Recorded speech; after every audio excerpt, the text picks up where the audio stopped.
And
welcome to another adventure of Riding Through the Unknown. I'm your host, Michael, and tonight I have a guest with you all I have been so excited to talk with, and we were having a fun conversation before we got started, so you all are in for an amazing treat tonight.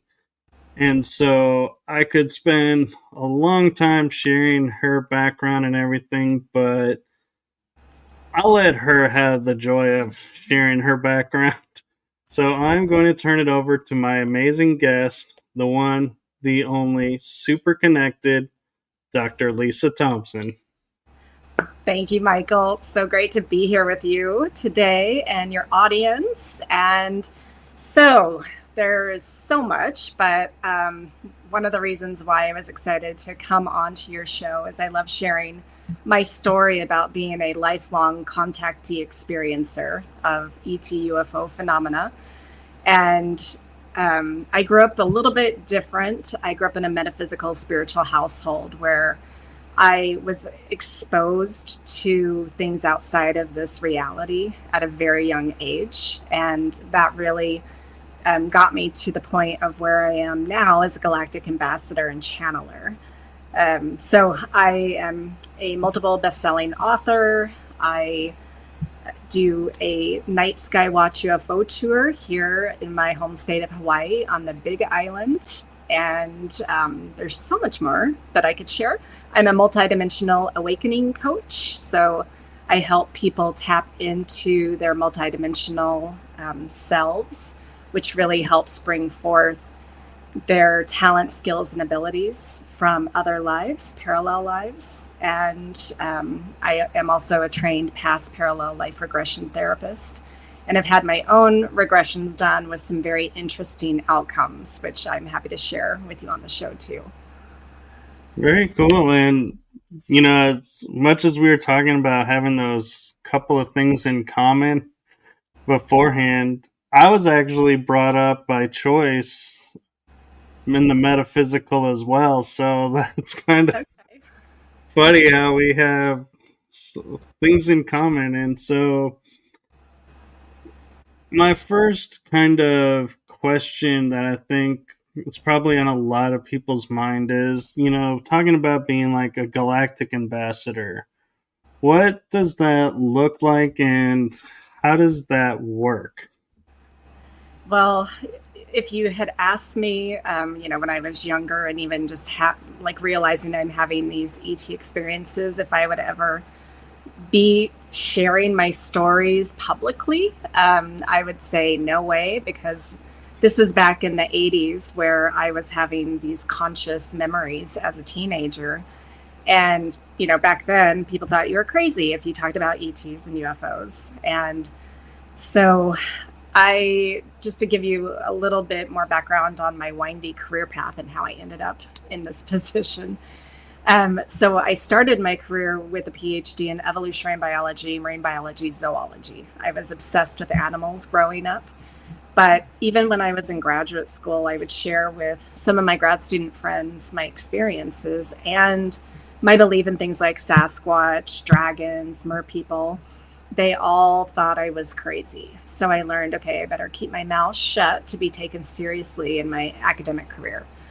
I was a professor for a couple of years, but that ended up not being a good fit. It was way too in the box, too confining. And I knew so much more than what I was able to share and teach about. So left academia, windy career path in mortgage industry for 5 years. And then I had an interior design home staging business for 12 years. And 8 years ago, I started my spiritual business. But it wasn't until 5 years ago when I moved here to Hawaii from Washington State that I came out of the proverbial closet. I did back in October of 2018 meet my Arcturian family, including my Arcturian self. That's a whole story. But it wasn't until I got here to Hawaii in December of 2020. So again, I'm coming up on 5 years, where I decided there was so much activity going on, UFO activity here on the island. I'm on the big island of Hawaii. And I would see all of these craft popping out. And so I decided to start a UFO tour business under my spiritual business. And so then, because I was doing this tour, I was sharing my personal experiences as well as information about the phenomena. And then I ended up writing my first book on this topic, Connection to the Cosmos, Remembering Your Galactic Heritage and Embracing Your Oneness. And during the writing of that book, my Arcturians wanted to start channeling through me. Now, I grew up in a spiritual school of enlightenment where the teacher was actually a channeled ascended master. And so I never thought I would channel, that I would let that energy come through me in any way, because again, that was kind of weird back in the 80s, 90s, and moving forward to most people. And again, I tried my whole life to be normal and fit in.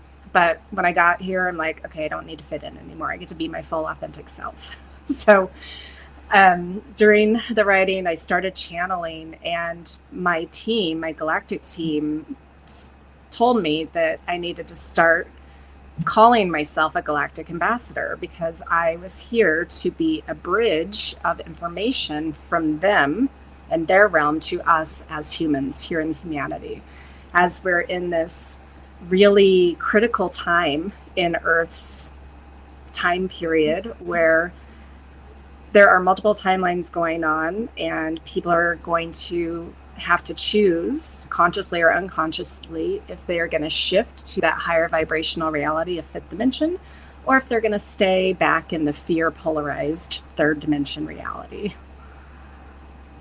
Yeah, and I love how you mentioned having a team, because you're like the second person that I've met in the spiritual world that refers to it as a team, and I just love that, because it makes it sound better than, oh, I talked to this person and that person, and I can't give you their name. And so it's like, okay, and I understand that. So I love how, using the word team, it's like everyone's like, oh, really cool.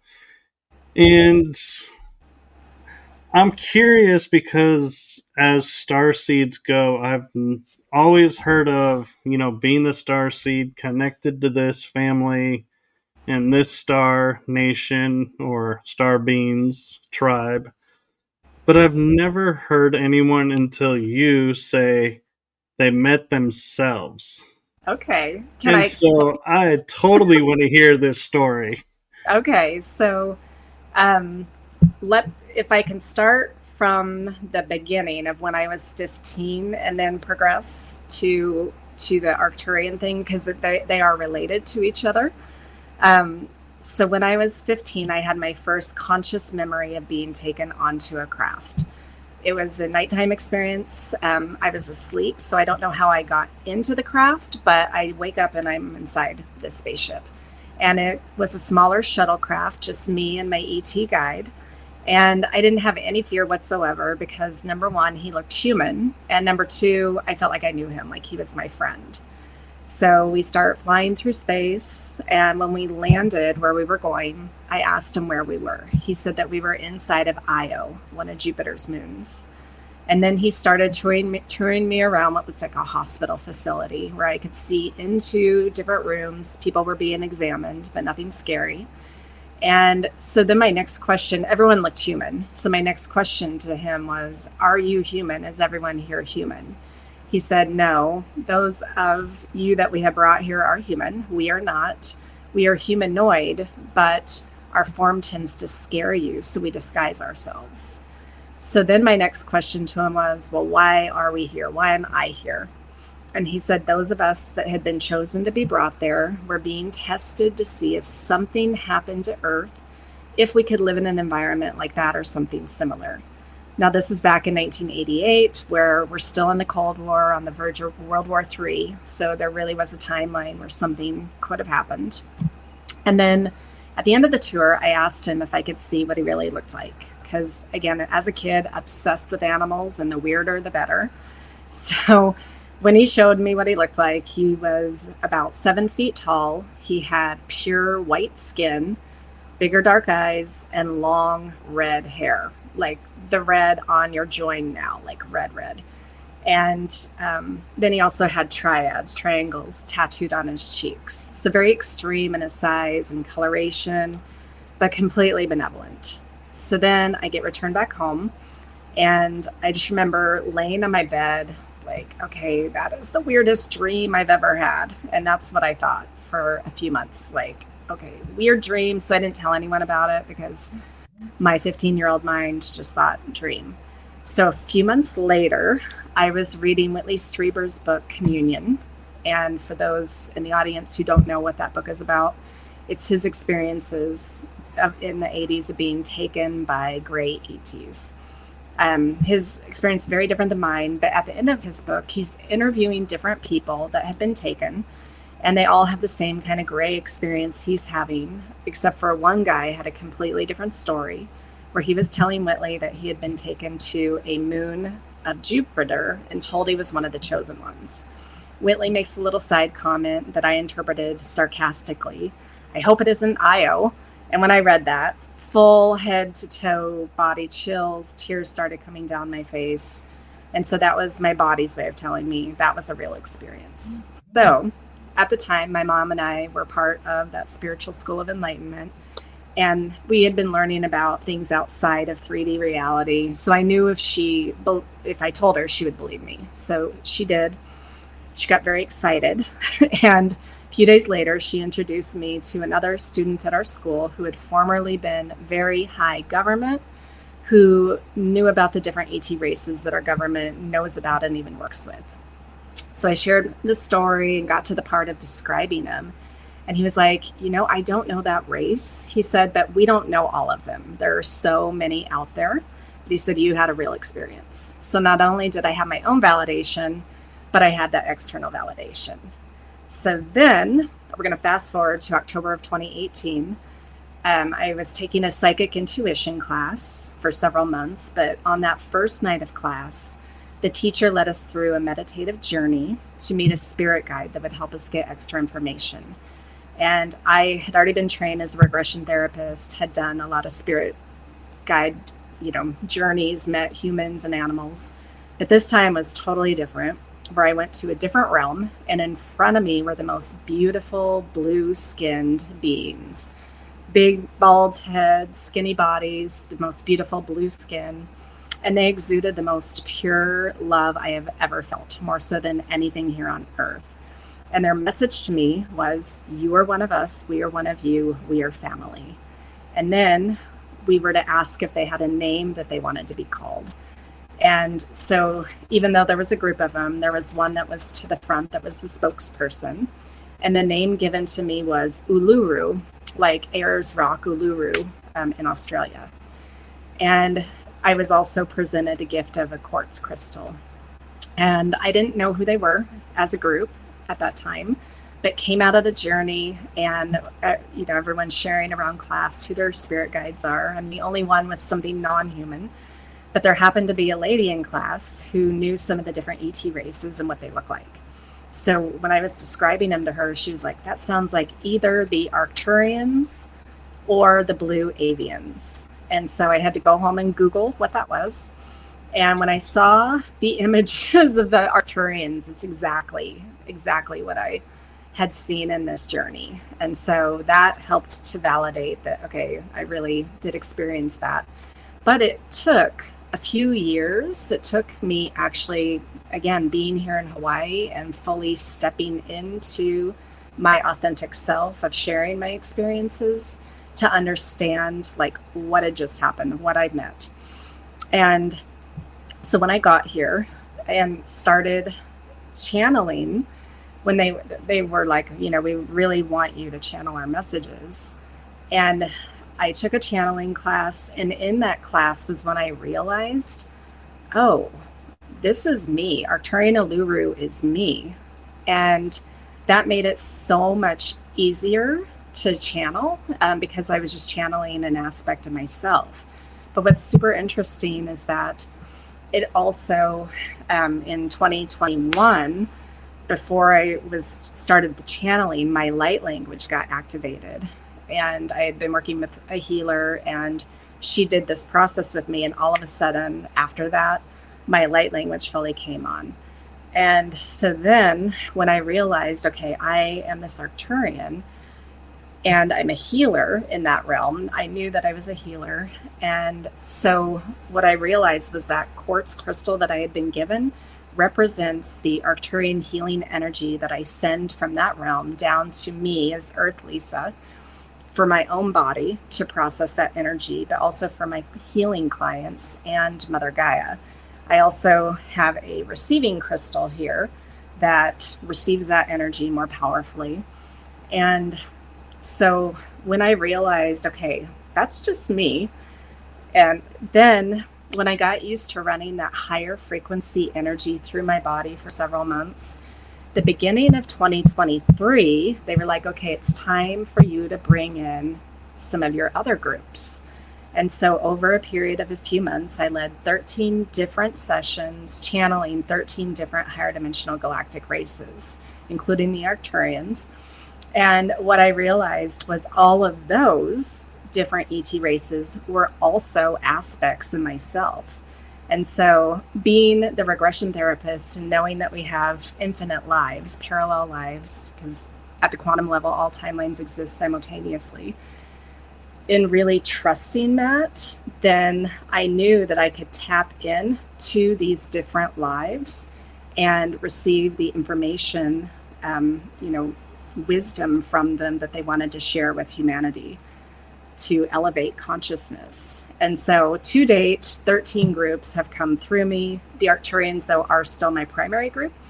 But in my healing sessions, the Sirians, so from Star Sirius, and then my mantis, the praying mantis beings, they also channel their healing energy through me. It's, again, I have aspects of them that I'm pulling forward. And so between the Arcturian, Sirians, and mantis, then they have given me what I call infinity healing method, which is this beautiful healing modality. Yeah, and so I'm curious, and this was a great segue because I was hoping we would talk about your healing modality and what it is and how you had your awakening to it, if you don't mind. Yeah, it was definitely a process because growing up, I never thought I wanted to heal people. My mother, she wanted me to be a doctor. I was always very sciencey. I was also very creative, though. But, since I went into biology, she's like, you should be a doctor. She wanted me to be a chiropractor or a naturopath or something like that. And I'm like, I love animals. I don't love people. And people hurt you. Animals don't. So that's true. I had a lot of lessons and issues to work through in my first many years of life up until roughly age 42. I'm turning 53 in a few months. But so when I ended up basically getting out of my second marriage, because I had back-to-back marriages that were pretty toxic. And I realized, okay, I'm the common denominator here. So let me clean up my own environment so that I don't recreate, this next toxic relationship. So using some of the techniques that I learned at my spiritual school, and then working with a coach and other healers, I really started doing deep dive clearing. And then I also then was called to get trained in my first modality, past life regression therapy. And again, I now call it parallel life regression. But really, when I started working with that and working with some of my cohorts in my certification program, that really was getting to the root cause of blockages and limitations, and learning how to work with that energy and shift it, how to rewire the brain. So that started it. But then when I moved here to Hawaii, my team told me, you need to learn sound healing. You need to add that in. And so I have all my crystal singing bowls, the chakra bowls, the 528 hertz, and some other instruments. So I started playing with sound in my sessions, and then that light language came on. And so then that got incorporated. And then when I fully realized that the Arcturian, Sirian, and Mantis energies were fully coming through me in transmissions and downloads, then in 2023, that's really when the Infinity Healing Method came fully online with all of the different components. And there's even more. Like every session is a little bit different with what clients need, but it's an amazing process to really heal emotional issues. It can heal physical issues too, but most physical issues stem from emotions, stuck trauma in the body, whether it's from this life or from parallel lives that is seeping into this earth life.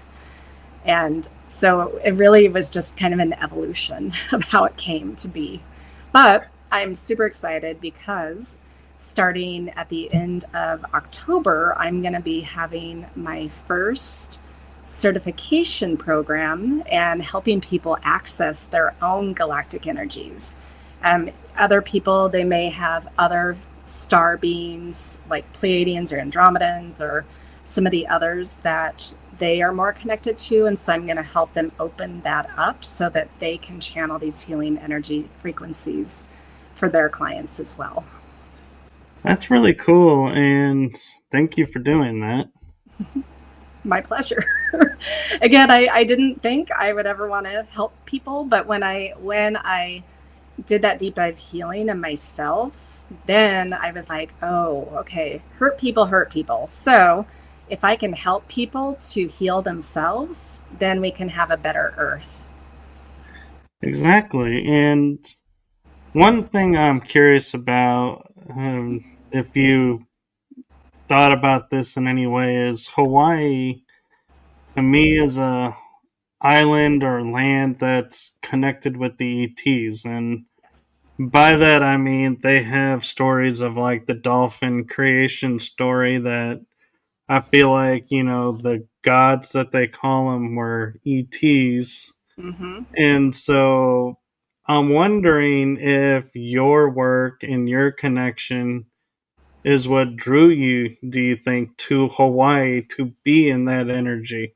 Yeah, I was definitely called here. That's one of the sayings on the island, that especially the Big Island. She either calls you in or she will spit you out if you're not meant to be here. And so when I arrived here, we moved in the middle of COVID. So we had no reason to move, really. We were living pretty happily in Olympia, Washington. And when I say we, it was me, my third husband, Skip, and my kids. And so we were living, pretty happily in Olympia, except for my husband and I, we had a 10-year snowbird kind of plan because he would get seasonal depression. And in Washington, it's cloudy and rainy 9 months out of the year. So when COVID hit and everything went virtual, he was in the mortgage industry. And so his work went virtual, and I could work anywhere in the world. And my daughter planted the seed in May of 2020 at the dinner table. She's like, I don't want to live here in Washington anymore. She's like, I want to move to California. I want to be a surfer girl, move to Malibu. And I immediately, my gut, I'm a sacral generator in my human design, another one of my modalities. But my gut was like, no, we're not moving to California. And so I was like, I would not move to California. The water's too cold. But then it came out of my mouth. I'd moved to Hawaii. And Skip looks at me and he's like, I'd moved to Hawaii. And we look at each other, and we had a 2-year plan that got bumped up to 6 months later. We bought a house, sight unseen, pretty much just through video tour. And we had, a home inspection done. But we bought a house, and then a month later, then we ended up moving here. And so when I got here, like stepping off the airplane, and I had only been to the island one other time, and that was with my second husband for our honeymoon. And so when I got here to the island, I was like, oh, I felt immediately at home. And all the islands have very different energies. And so our island, because it still has the most active volcano in the world, it's very transmutative, that energy. It stirs stuff up. And so it's meant to reveal things that want to be healed. And again, that's why some people can hang with the energy and they're like, yeah, bring it on, let's clear more. And other people, they can't hang with that energy and they end up leaving the island, or unfortunately, in the case of my husband, so 2 years ago, and we're coming up in a few days on 2-year anniversary where he committed suicide. And so what turned out to be, we thought seasonal depression, ended up not being seasonal. But fortunately, with my galactic team and all the healing modalities that I knew how to do, I was able to transmute that grief fairly quickly to then be able to talk about it and write about it. And actually, my newest book is coming out November 2nd, about that whole grief healing process. And what it did was he was kind of a little hesitant for me to be sharing so much about the spiritual side of the ETs when he was alive. And so even though he fully supported me and loved me, he didn't understand that side. And so from the other side, he's come through many, many times to be like, I was holding you back. I couldn't help you and support you the way you needed to. You needed to be fully launched onto your mission here. And so that's kind of what the book is about as well. So it's called Through Loss into Light, a journey of grief, healing, and the love that remains. Well, I'd like to take a moment to sidestep because it was in June of 2023 I lost my father. So I just want to say I feel, the loss, and my condolences to you for that loss. But also, what a beautiful gift to get out of that loss. Yeah. Well, and then so that was September of 23 that he passed away. And then my mother passed February of 24. And then one of my cats passed March of 24. So it was like back to back to back. So it was a lot of processing. And, but again, because of what I know and understand about, this isn't just the one life that we live. We have infinite lifetimes, and the love never really ends. And our, even though the physical body might be gone, that connection is always there with all of our loved ones. Very true. And that is something beautiful for, I hope that people remember is, we're not a one lifetime species, that we have many lifetimes already and many lifetimes to come. So there is no turning into dust and just nothingness for the future, as there's something for everybody. Yeah. Well, and, even though I knew it kind of theoretically from growing up in that spiritual school of enlightenment. Really, when I got trained in regression therapy and was helping clients discover, some of their other lives here on Earth, non-Earth lives, non-human kind of lives. I had one client that was a 1,000-year-old tree. I had another client that was a dragonfly. So, we are all things, and that really, and then getting to see some of my own lives, especially my non-Earth lives, that really helped me embody this fully of like our multidimensional selves. And so earlier this year in January, I wrote another book. I write a lot of books. So I know you just had yours come out just recently, your first one, yay you. And you have more coming out. And so it's like, I never thought I would be a writer, but it's just like I have to keep sharing information. I'm here to be a teacher, and I just wasn't meant to teach biology to college students. And so, but yeah, my book, Awakening to Your Multidimensional Self, came out in January. And then the writing of that book allowed space for me to really start then teaching about that. And I had a mediumship session in May of this year. I've got a lot of psychic medium friends, but I had a very special mediumship reading where my husband Skip came through from the other side, and he very adamantly told me, finish the book. And she was like, do you know what he's talking about? I'm like, yeah, it's the book about him.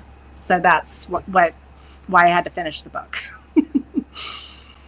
No, that's beautiful. And I'm curious with terminology, because you mentioned parallel lives and, multidimensional lives. The term past lives, do you view those as parallel lives or the multidimensional life, or? Yes, parallel and multidimensional, because what we know at the quantum level, there really is no past, there is no future. Everything exists in the now. So if you think of like stacked paper, everything's existing. And it's just in this earth, very slow, dense reality. We somewhat experience linear time, but it's not real. It's just little blips. And when people say you can't change the past, maybe not necessarily, well, actually, and I would disagree, you can change the past because all timelines are existing simultaneously. And when you jump to other timelines, then those timelines have other paths that are different in some ways than what this current past reality is. So when you're talking about jumping timelines, is this something like physically you're jumping, or you're going on the astral plane and working there? It's we're constantly changing timelines just by making choices. So let's say I make a choice right now, I'm going to go left. Well, there's still one of me that's taking the right. So that's still existing. But because I've chosen to take the left, then that's a new timeline reality. And so it's really these micro choices that we're making, but we can make major shifts, especially. So my Arcturians are the ones who for the last 4.5 years have been channeling through me and telling me specifically as well, besides my clients, of you get to choose what timeline you want to be a part of. And it's all about what you put your attention on. We create our reality, right? Law of attraction, we create our reality. And we're either consciously creating it, or most people are unconsciously creating their reality.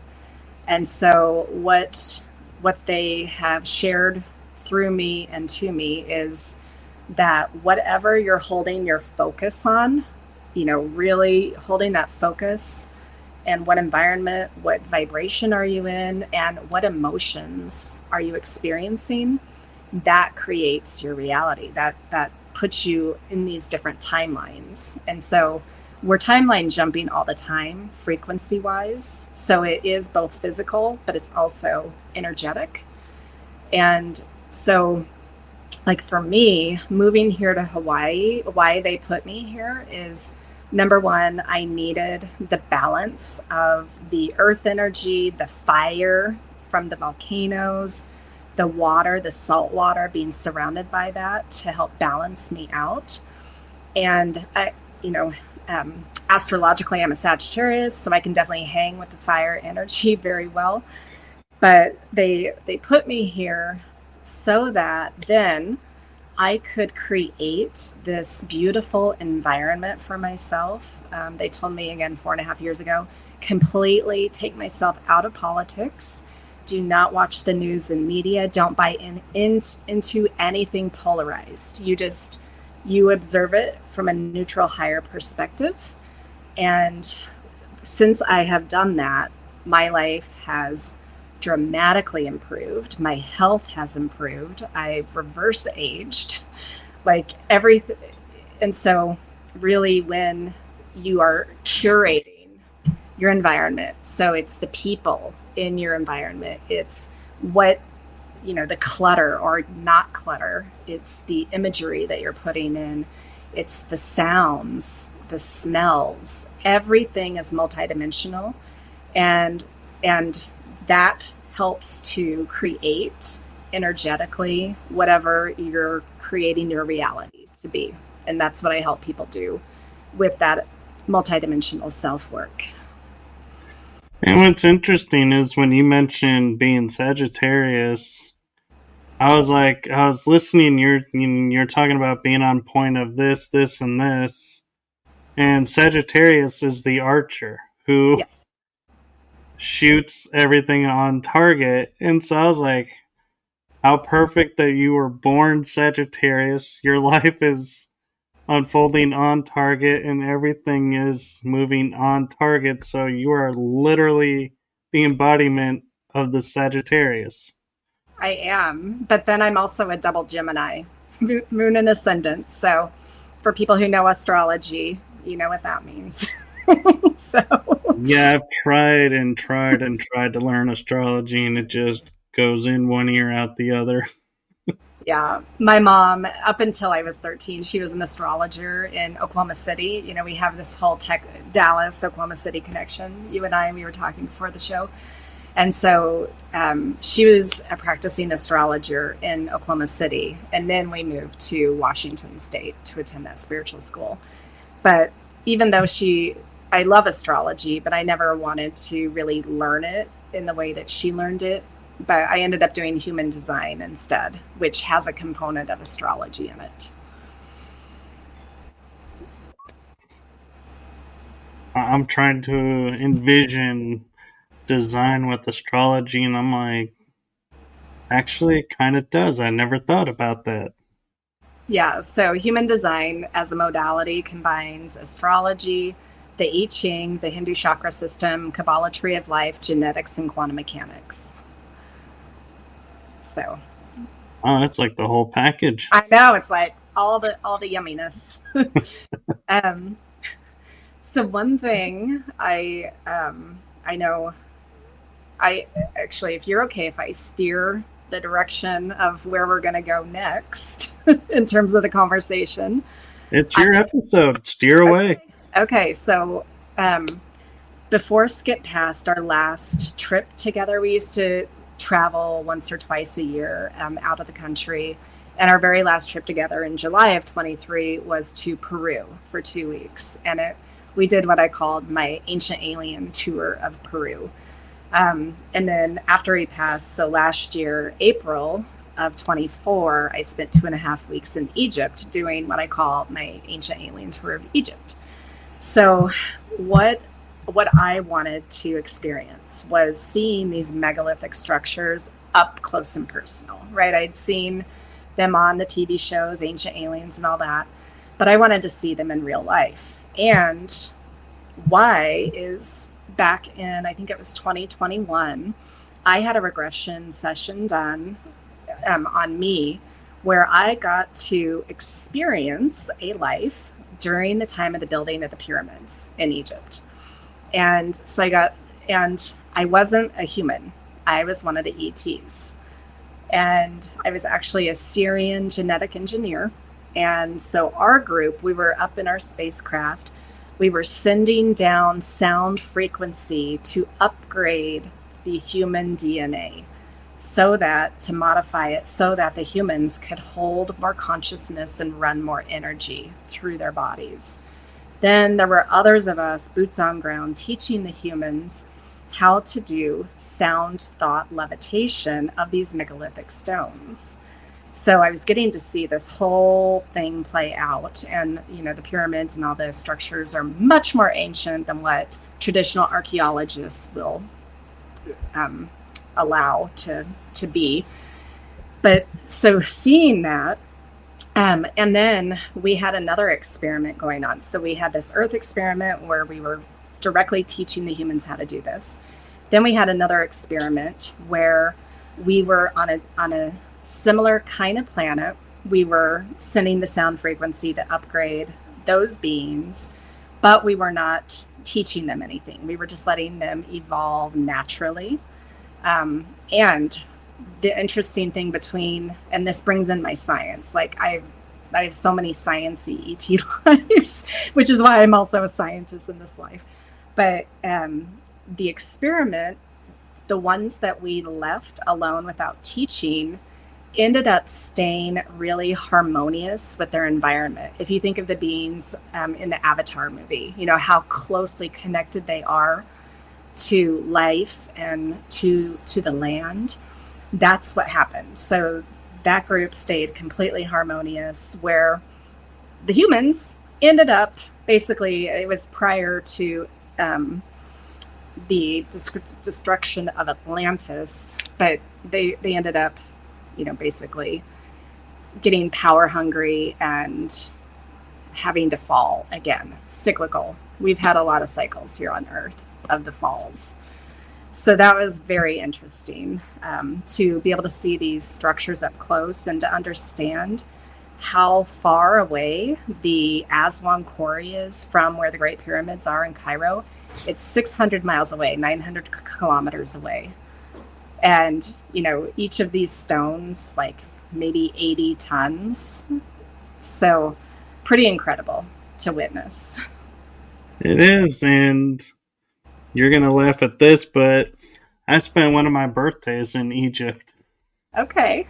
And so it was, I always viewed it as, it's like one of the few places on Earth where you can literally walk in the footsteps of the ancients in present day. Yeah. And it's like you can still feel like the pharaohs are there, the gods are there, and everything is still there as if it was happening now, because it's so untouched and it's so like preserved in such a way that it's like you literally are like, you step on a grain of sand and it's like Pharaoh probably stepped on this grain of sand. Yeah. Well, and being here in Hawaii it's kind of similar to being in Egypt or Peru and seeing this, because the Hawaiian Islands and all the islands in the Pacific are the mountain remnants of the Lemurian continent. And, do you know much about Lemuria? I do, and actually I took a cruise to to Hawaii, and had a really magical, and when I say magical, I mean with the K, not the C, experience there. Well, and so I think, like, for me, I do have lives in Lemuria, and those people who are called to visit regularly to the Hawaiian Islands or who are called to move here have this Lemurian connection as well. And we all have Pleiadian connection, but that is the primary energy, the Pleiadian energy, the Syrian energy with the dolphins and the whales, as well as there's big Arcturian energy here in Hawaii too. And so that's another reason why I knew I was called to be here on the island. And then my whole dragon team is here inside of the volcanoes. And I have a connection with the Agarthans, the inner earth beings. There are tunnels. There's a tunnel that goes directly here from the Big Island to Mount Shasta. But we also have a lot of the transmedium craft activity here in the islands where the ships are coming in and out of the water. And I think that a lot of those craft that are doing that are our inner earth friends, counterparts coming to check the surface. So it's an interesting realization to have that I'm connected to all this. And a lot of people are connected, they just don't remember, or they're not ready to remember. Or I wonder if they do, but their work is keeping them somewhere else Yeah. to balance, to share the energy from there Yeah. to pinpoint other locations. Oh, absolutely. I mean, people are being placed in all these different locations around the world and some people don't even need to know that they're here to help that balance or help the shift. Just their physical presence and their energetic presence, they're doing their work without even knowing that they're doing their work. Now, earlier when we were talking about, you being in Hawaii, you were mentioning each of the islands has their own energy. And my experience happened on Maui. So I'm curious what you feel the energy of Maui is. So Maui is the sacral center. Big Island's root chakra. Maui has more of that gentleness about it, and it's also got a very kind of sexual energy built into it, where like Hawaii is the crown chakra, and Oahu would be the solar plexus, the power seat. Interesting, because when I mentioned my magical experience, it was I had leg surgery done because I broke a bone on some stairs, and I got through PT to go to Hawaii literally like almost like a week, give or take moment. And so I was on crutches and I went to do snuba in Maui, which Okay. is snorkel and scuba combined. Mm-hmm. And I get on the boat and I don't have my crutches with me because I was like, I'm not taking them on a boat. I left them on the ship. And I hear the person who's running this tour saying, okay, if you've had surgery in the last 6 months, you can't get in the water. And I was like, I have to get in the water. What Yeah. do you mean I can't get in the water? And all of a sudden, this guy whispers into my ear, don't worry about it. I got you. Stick with me. And so we kept it quiet that I had the surgery. And he helps me. And I get to the bottom of the bay and I feel, I pick up the dirt that's at the bottom of the bay and watch it sit through my hand. And my thoughts are of, wow, I wonder when the last time this grain of sand was touched by the heat of the sun Mm-hmm. and who was there.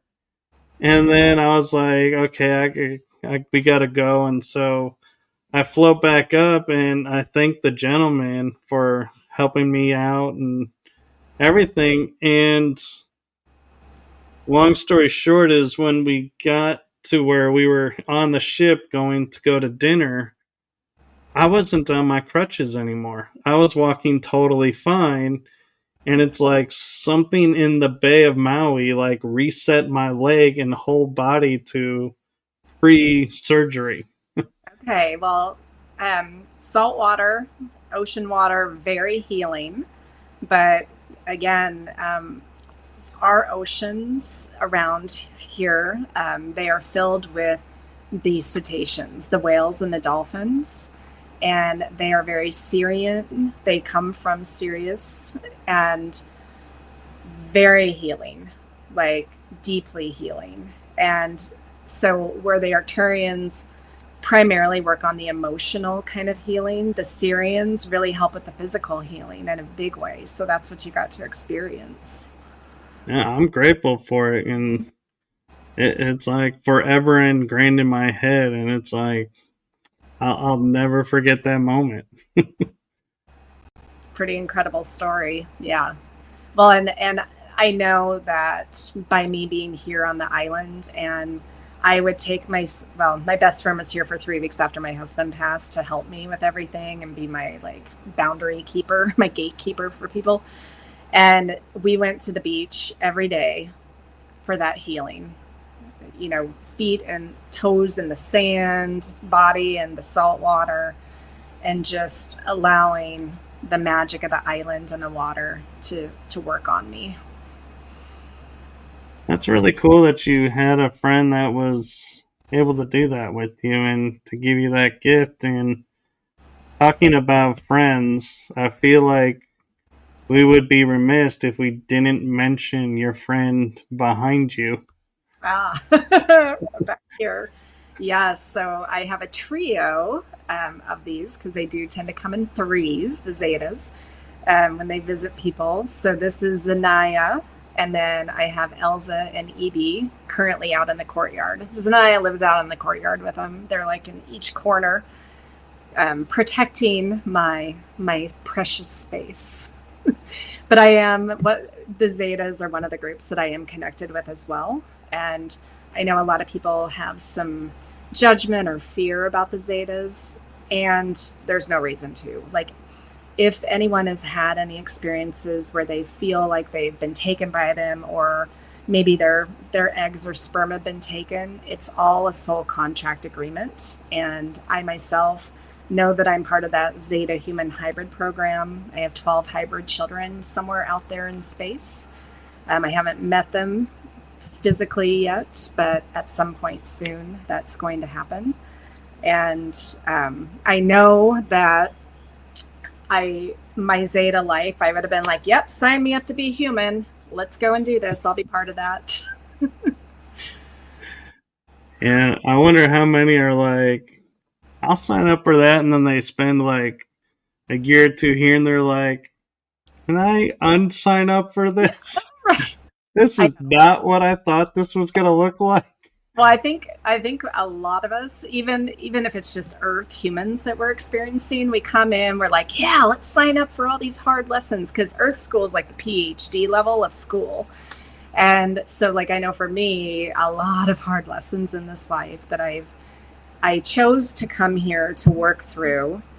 And I know that I did that so that I could transmute it, gain the wisdom, and then teach about it and show others.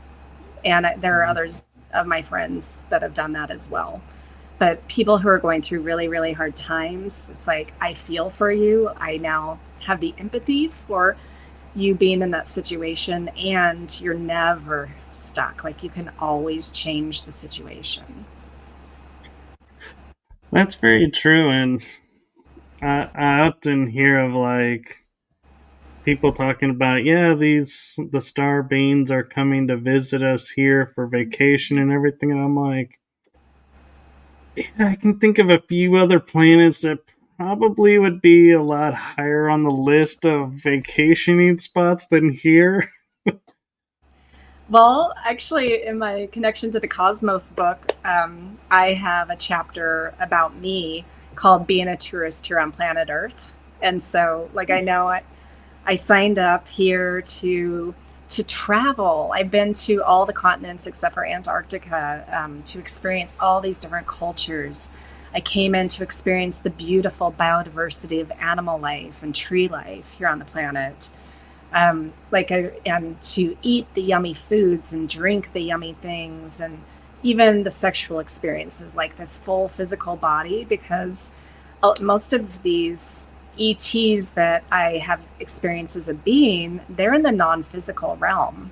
They don't have the same kinds of physical bodies and experiences. And so it's like, okay, yeah, let me come here to Earth and experience the magic of it, as well as the Right. heart.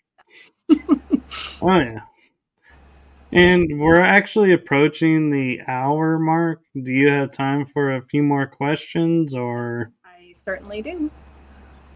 So one of the questions I have is, and it comes from your bio, Okay. and I'm curious about because it's something that's being brought up a lot right now, and that is that you say you're guided to awaken and embody 5D consciousness. So Mhm. how does that work per se, and what does it look like? Okay. So if we think about, um, so again, I'm almost 53. So in my almost 53 years of life, Earth is really dense. We are typically operating in a third, fourth dimensional reality called third density. And in that third density, polarity is one of the laws. And so we experience the good, the bad, the positive, the negative, the black, the white. Now, when we start shifting into fifth dimensional reality in a higher vibration, then polarity ceases to exist. Love becomes the basis of everything, and we understand that we are all one, we are all connected. Now, my life, since I was 13, so almost 40 years, I have been in and out of my spiritual journey of learning how to understand these concepts, to keep my vibration as high as possible. That doesn't mean I've had some really hard things, 2 divorces, one very abusive husband. I've had bankruptcy. I've had all those career changes. Like I've experienced a lot. And though every time I rebuild and get myself out of it, I become lighter and lighter in vibration. And so, again, 4.5 years ago, when my ETs were like, okay, you need to no longer be in that pendulum swing of I'm right, you're wrong kind of judgment, and just really be neutral, see things from a higher perspective, understand that it's both sides of the coin, and all perspectives are real for those people experiencing them, and to maintain my own environment. So if I am elevating myself to be operating more in a state of joy, following my passion, being in play, coming from love, that is fifth dimensional reality. That is 5D consciousness. That's where we have compassion for others. We understand abundance is all around us. We don't need to compete. It's all about collaboration, coming together. And so that ultimately is what I'm here to help be a bridge to. That's also where full open galactic contact exists as well. Now, it can happen without that, but the ETs that really want to be here among us are these slightly higher vibrational ETs. They want us to know they're there, and they want us to be part of a greater galactic community, more so than just Earth. And so there is a shift that is happening where there are people like me that are being the light, leading the way, teaching how to clear out the denser energies from one's own personal body. Because as long as we stay in judgment of ourselves, then we're going to judge other people. We can't, that's just what happens, because people are mirrors for us. So if we don't like something in someone, it's because there's something inside of us that we're not liking. And so the more that we can heal that, clear that, then we can be lighter vibration and come from that place of love. And I know that that has been my full experience over this practicing of it for the last really 4.5 years. So, in your opinion, let's say tomorrow we wake up in the 5D and we have that mindset. Are we forever in that mindset, or can Not we fall necessarily. back into the 3D? Yeah, it's a practice, especially if there's still a lot of heaviness or shadows within someone, and they still get triggered heavily by other people. Then it's very easy for them to dip back down, because it is like this continual like up and down, and that really the practice becomes holding that higher frequency longer and longer and longer, and holding the focus, the emotions in that higher frequency. And then at some point, then it's really fully anchored, fully embodied in that person. And people will start falling away from you when you start operating in higher frequency reality.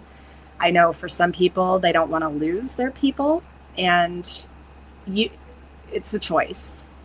For me, even losing my husband, that was a change in frequency. Like, he couldn't hang with my energy anymore. And I knew it, but he came from the other side through probably 8 different mediums telling me the same thing. And none of them knew each other. So it was like, he really wanted to get that through. Like, you were elevating and I was keeping you back, and I couldn't do that to you anymore. And, that raises an interesting question, too. And actually, I got 2 questions about that for you. First one is, those people who are toting and saying, once we hit 5D, you're untouchable by anybody else. So that's, I'm guessing from what you're describing, is an illusion. But then also, my question is like you're saying, you're in a relationship and you make the choice to go 5D, and your partner struggles and doesn't make that. Are you able to stay together, or will that splinter and it's like no hard feelings about it, just goes? So it's all frequency specific, like attracts like. And so if someone is really deep on that spiritual path and really committed to keeping that frequency elevated, if the other one isn't willing to be there, it's not going to even necessarily be a conscious falling apart. It's just a natural falling apart. And I know, and again, like, I know that can be very hard for people to hear. I have elevated or changed. I'll just say change, because elevation seems like a judgment, like it's better. It's just a change of energy. So I have had friends fall away. I've had family fall away. My husband fall away. And so I have come to, like, I am the common denominator in this life. I'm the only one who's going to always be here for me, right? Because we have a lot of people checking out, like dying right now. We're going to have even more in the next few years of people who don't want to play in Earth School anymore, and so either they'll create diseases, they'll create scenarios where they die. And so we're going to be losing people in those ways. But then people who, again, aren't frequency specific, it's just, they can't hang in the same energy. Like, if they're too different, it just won't happen. Well, then my other question is say both of you are at the same level and shifting and changing and doing all the work and everything. And I've heard a lot of people say, it's like we're going to be going home. And so my question is, like, say, you're married and you're Arcturian hybrid and Syrian hybrid. Well, if you're going home, does that mean splitting up that marriage and everybody goes back to their home worlds? Or is there like a choice where you can go and be with the other person? Well, here's the thing that I think people either don't understand or forget, because we come here to forget to then remember, is that we are all from source. That ultimately is our home. And we are all one. We are all connected always. And so when, let's say, this physical body of Lisa passes, well, my soul still is there. My energy is there. And then there are choices that get to be made of, like, okay, what kind of life do I want to experience next? Or do I want to do some non-incarnated school first? But again, everything is existing simultaneously. And so we are spirits, and this is like a dream. This reality is a dream. It's actually not real. These are our avatars. We're playing a video game. So that actually brings up an interesting question of if we're able to shift timelines, if say I wake up tomorrow and it's my last day on this in this world, can I jump when I pass to another timeline and keep going? Or do all timelines cease and start over from 0 point? Okay, that is a good question, but they're all existing, so it's so you may choose to be born, physically born again, and then you keep going on whatever mission, whatever journey your soul is on. But some people also choose to, they don't want to go through that birth process, and they walk in to a body that's already existing. So they have a soul exchange within a physical body. And I know a few walk-ins now that I have met where that old soul that was born into the body, they were like done. And so then this other soul was like, well, I'll take over for you. And when that happens, though, their life changes drastically because that new soul energy has a new mission. And so, like, all things are possible, Michael. Because I was just thinking of it going, like, they talk about, like, going to the Star Trek future, and it's like, man, working towards that, and if I got cut short of that, I'd be like, I don't want to start over as a little kid and be like, have to grow up to reach that point because I'm at the pinnacle now. It's like, I would want to be like, okay, now at this pinnacle point going forward, I'm like, I'll just jack into that timeline where I'm still the same age and keep going to get that point. And I was like, I mean, or you could choose a life where that Star Trek future is already existing. Again, all timelines are existing. There is no past, there is no future. So even though we call it Star Trek future, it's existing. Yeah. So it's just a matter of what you and your team decide after this body perishes. Yeah, and talking about how everything is at the same time, it's like, I don't know if you've heard, like, where they say, like, Star Wars is our story of our past. And so a friend of mine put out a meme, and sorry if I'm mispronouncing it, it's just the way my mind says it, but where he had on the top and said, Star Wars is our past, and then underneath it goes, Star Trek is our future. And I was like, it's kind of funny because we're taught, like, society is like, oh, if you like Star Wars, you can't like Star Trek. And if you like Star Trek, you can't like Star Wars. And it's like, if they're both the same timeline history, what's the big scare of having us being okay with both of those? I never got that. So my mother, she was the Star Wars mom. Like, she was obsessed. My dad was obsessed with Star Trek. Now, I didn't grow up with my dad. They divorced when I was 2, but I got exposed to both. And both are true. So Star Wars is based on real stuff that happened in our galaxy known as the Orion Wars.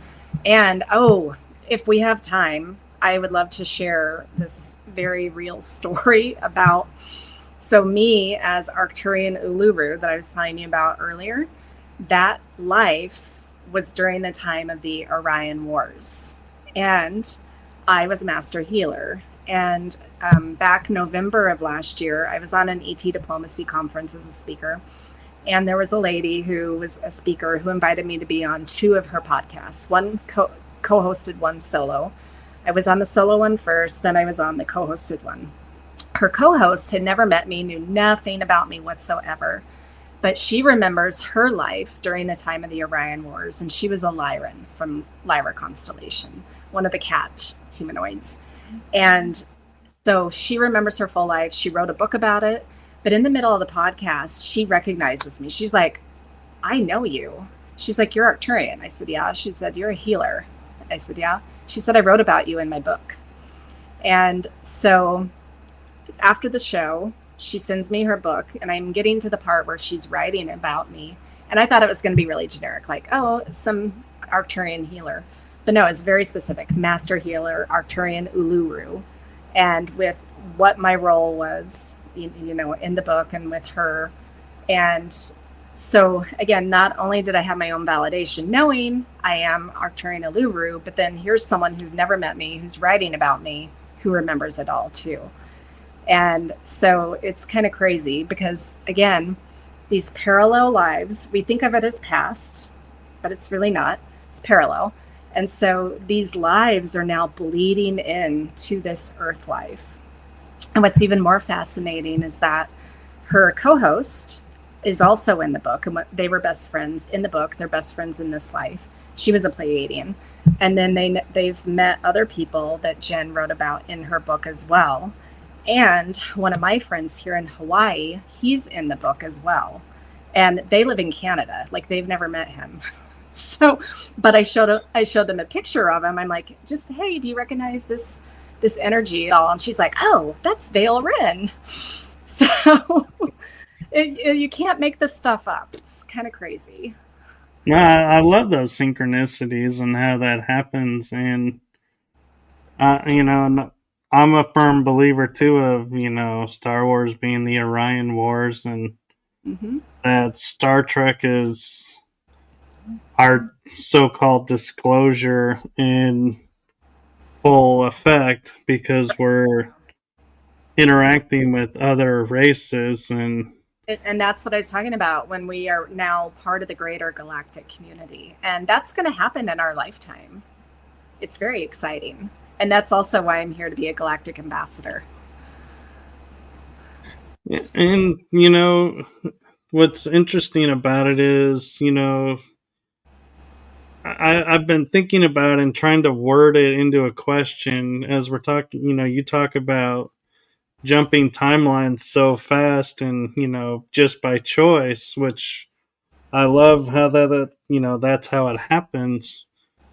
But is the reason why there are so many people who are like deja vu is prevalent for them, and other people are like Mandela effects are prevalent for them, and there are some that have both deja vu and Mandela effects. It's all timeline jumping. Yeah. And so the people who are not experiencing that or aware of it, is that because they are set in their timeline and they're just going along their timeline and not needing to change? Some people are fully on autopilot in this life. They are checked out. No, and again, no judgment on that. That's what they're here to do. But those of us who have come here to learn, or not learn, it's just a remembering, actually. All that information is still there, and all the answers lie within us. But we're just here to remember who we really are, because we have forgotten. And so some people are here to remember that. And then others, it's not their time. Their soul's on a different journey. And again, no right or wrong, good or bad. Well, very cool. And I feel like we could keep talking and keep sharing more, but I'm like, there's so much more to talk about that I'm like, I would hate to start a new topic and then we're like, gotta cut it short for time. I know. Well, I have a free gift I would love to share with your audience, if that's okay. Be my guest. Okay, so as part of really wanting to help Earth and humanity shift to this higher vibrational reality, I've created a free multidimensional awakening kit, which is 5 different high vibe meditative journeys to help clear away some of this stuckness to connect with your higher self and to really start creating your highest timeline. So I've got 5 meditations, and then I have an ascension workbook that goes with that. And it's on my website, awakenactivatenow.com. So the multidimensional awakening kit, awakenactivatenow.com. Okay, I hope I typed that link up right. Yeah, looks good. Yes. Yep. And then if anyone is ever coming to the Big Island of Hawaii, then come on one of my Big Island UFO tours, and you will see the night sky in a whole new way. Well, thank you for that, and I appreciate that. That is, wow, I was not expecting that, so thank you for that. And before we go, there's one thing, we talk about, like you were saying, guided to do things. Well, lately, this has been something I've been guided to, and I find it's really powerful because it's authentic and from my energy to you, and that is thank you for your service to humanity and all that you're doing. Well, I received that, and I want to honor you too. Thank you for having these platforms and your book and all the things that you are doing. Yes, and hopefully we can have you back on and we can talk some more about some more stuff that's going on. Yeah, I would love that. And so before I sign out and do the outro, where can people find your books and find you if they want to get involved? Okay, well, so all of my books are available on Amazon. So if you live worldwide, you can access any of them. And my author name, it's not Dr. Lisa Thompson, it's Lisa Thompson, PhD. But there, my main website where all my services are located. You can also buy books off my website and my Oracle card decks. I've got 10 different decks. That is, you can either go to mysticmanta.com or drlisajthompson.com. And then I am on Facebook and Instagram. My Instagram is galactic_Dr. Lisa Thompson. And then I also have BigIslandUFOtours.com. Very cool. And most of these, I believe you sent me, and so they're in the description. Yeah. So I put a couple up, so if hopefully people will come and check it out. And beautiful. And then if anyone is already a healer or wants to be a healer, then I do have my Infinity Healing Method certification program coming up, again, starting at the end of October. Very cool. And anything else upcoming that you want to promote real quick? Oh, just November 2nd will be the birth of the new book, Through Loss into Light, a journey of grief, healing, and the love that remains. And stay tuned for a lot more to come. I've got a lot of stuff that are in the works that I'm really excited about. Well, thank you so much for sharing all of this with us and for coming on to this show, because I know, being strangers before we started talking and only talking on Facebook Messenger, it's a big risk to come on shows because you don't know what's going to happen. So thank you for trusting me and being open to being a guest. Absolutely. My pleasure. And what is it? Aloha. Yeah. I was trying to remember because I know it means a lot of things, but I was like, wait, is that one Hello of them? and goodbye. And then mahalo is thank you. So mahalo for having me, Michael. Mahalo for coming on. And thank you. And I want to just say to everyone, have a wonderful night. And thank you all for watching. And we will see you all in the next adventure. Good night, everyone.